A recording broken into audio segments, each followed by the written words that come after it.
I've been in church my entire life. I started a journey about 3 years ago, and obviously as you grow closer to God and you want to build that relationship, it's time to take the next step, which is baptism. I feel like there's been a lot of experiences that have shaped my faith journey in itself. I feel like it started at a very young age, being as I grew up in 2 households from the time I was 3 years old. One of those being very consistent in church. We did a lot of charity events. We were very active in the community.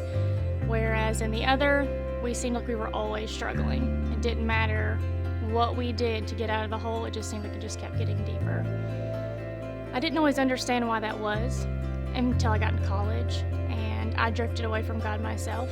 I saw the changes in my life, and it kind of made me fearful of where I was going and what my future was going to be. It really clicked that the reason my 2 households were different was because they needed God. One of them had it and the other didn't. And it made me realize that much more that I needed Him as well. And that become, much more clear when I met my husband Josh, just watching the way that he lives. It is crazy. He always seems to get the short end of the stick, but he doesn't live in fear or with anxiety or any kind of worry. He literally proclaims every single day, he's like, Megan, it'll work out. God will provide. And I can't tell you how many times I've turned around the corner and been like, oh my gosh, he was right. That's what we needed. And I just thank God every day for putting Him in my life. And I'm blessed. I placed my faith in God a long time ago. I've been in church my entire life, but I should probably start out by saying that I was never in the children's part of church. I always wanted to be in the sermon with my parents, sit there with them, and enjoy being around other people and listening to our preachers. So when I was introduced to church camp at the age of 8, it was overwhelming. There was kids running around everywhere. They were laughing. There was all kinds of activities set up with all kinds of adults, leading us around. It was exciting. Of course, I had to jump into it.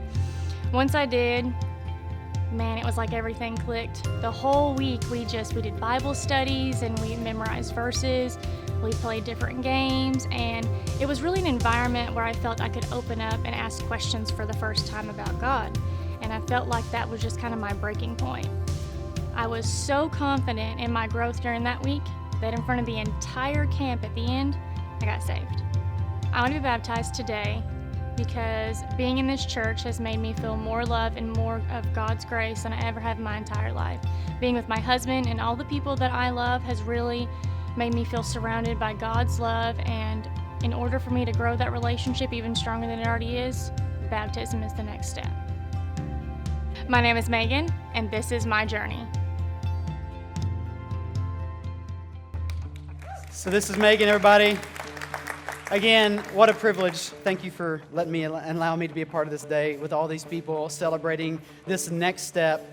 Megan, it is my honor and privilege to baptize you in the name of the Father, the Son, and the Holy Spirit.